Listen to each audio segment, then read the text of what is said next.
Hi, friends. Just wanted to wish you a happy new year.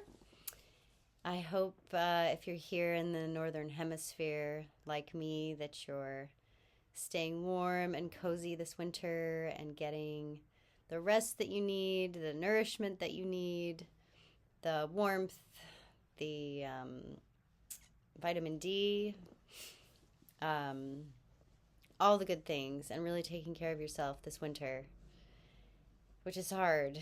No, winter gets, January especially, is the worst in so many ways. If you're in the Southern Hemisphere, happy summer, and send some of that sunshine my way, would you? So I am checking in today for a couple reasons. First, I just want to thank you all for being here and kind of let you know my vision for this channel moving forward. And then I have done a reading for the year for you. So I started this channel doing tarot. And I kind of deviated and did a bunch of different things and talked about planners, shared my mom's books that she makes, and so on. So my plan for this channel is to weave tarot back in and also talk about plants and the ways I work with different herbs, medicinally, energetically, magically, all the things. So yeah, that's where I'm at. That's where I'm sort of planning to go with it. I renamed the channel Ritual Herb. It used to be called Sammy Curiously if you've been here since the tarot days. Ritual Herb is just the name that I came up with to share my plant spirit life, my plant spirit work. So yeah, ceremony and just connecting with our plant teachers and our plant allies is a big part of what I do. And everything in my world's kind of a ritual. So yeah, so that's why I renamed it that, but I am still very much in love with tarot and planning to keep that part of this channel. So on that note, I have been doing readings for myself for the past couple years with this deck, the Wild Unknown Archetypes by Kim Kranz, and it's been really juicy. So, and I just did here, I'll show you, it comes with this book, and the cards are round, which is fun. I did my personal reading a few days ago. I'm getting off to a slow start this year, for sure. But then I just thought I should do one for the collective. So I did that reading on Monday.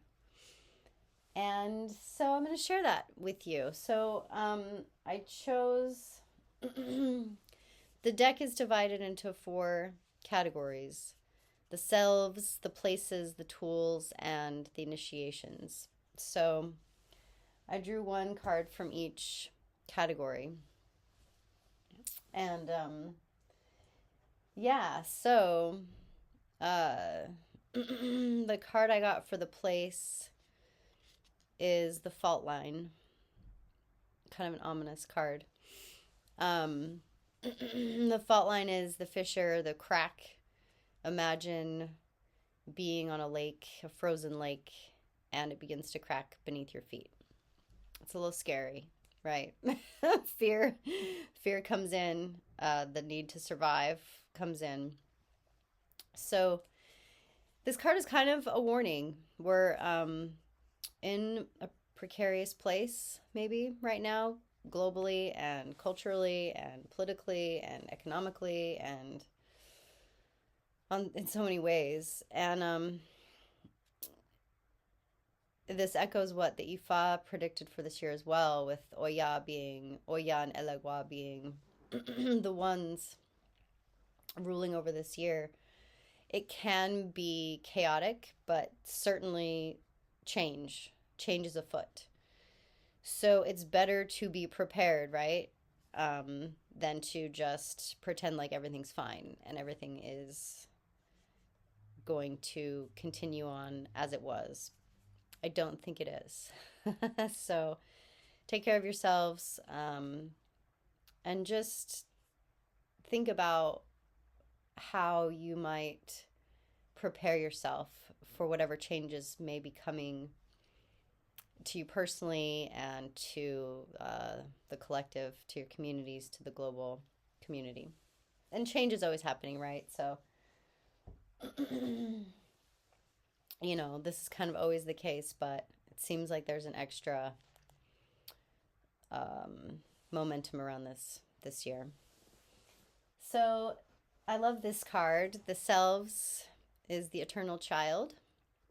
What a beautiful way to approach change, right? The child is curious. The child seeks joy and fun and play. The child wants to imagine and go beyond what the world says is possible. So this is a great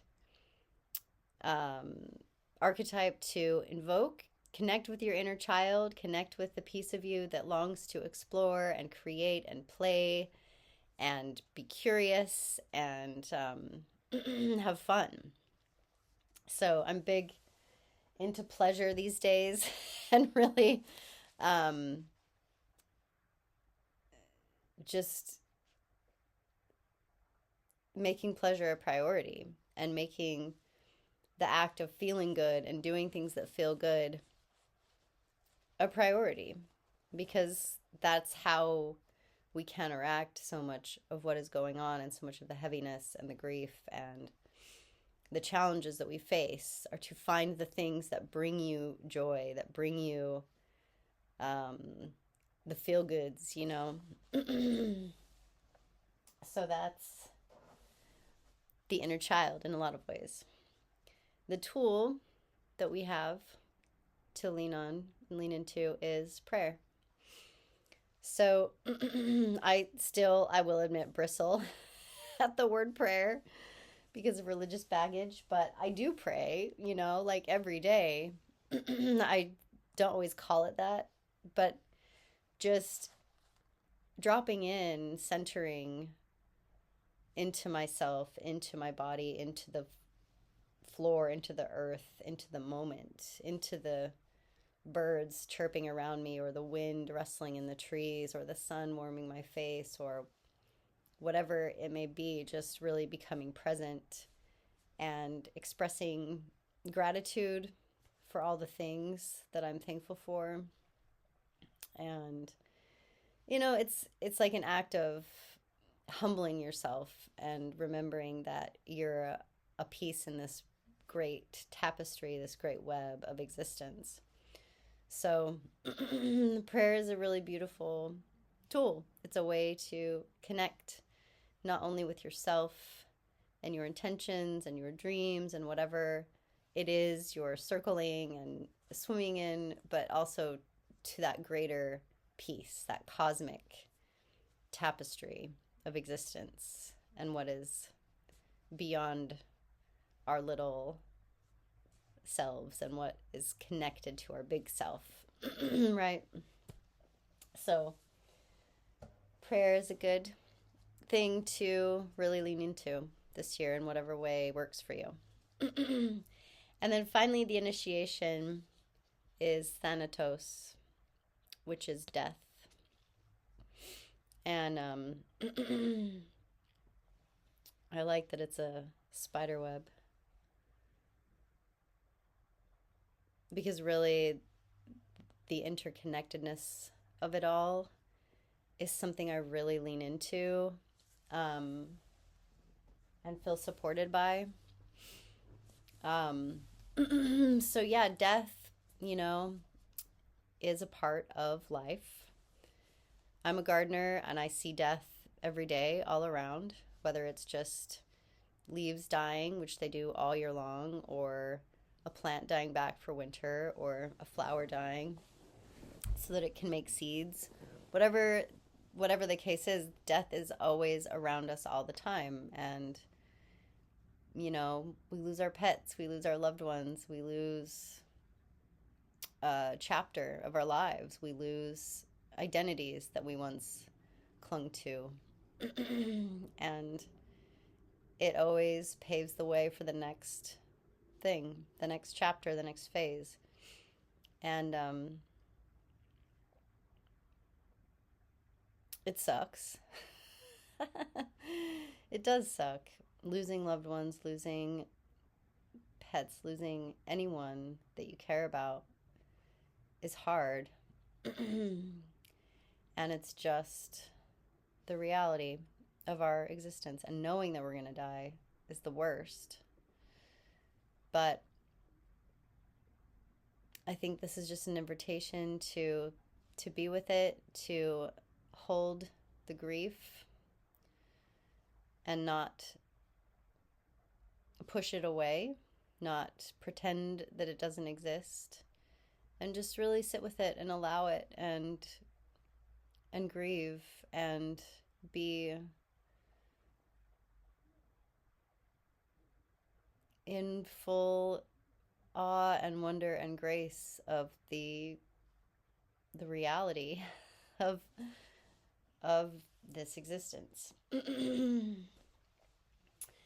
So it's a bit of a sobering reading, but the inner child, the eternal child, is here for us to help us remember to play, because you know what?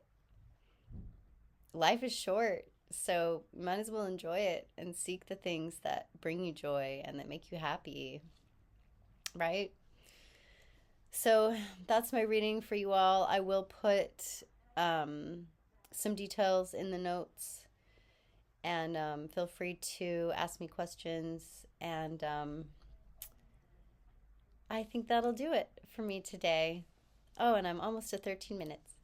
All right, so Happy New Year. Thanks so much for being here. Be sure to like and subscribe if you want to see future things. My last post was about Brugmansia, one of my favorite plants.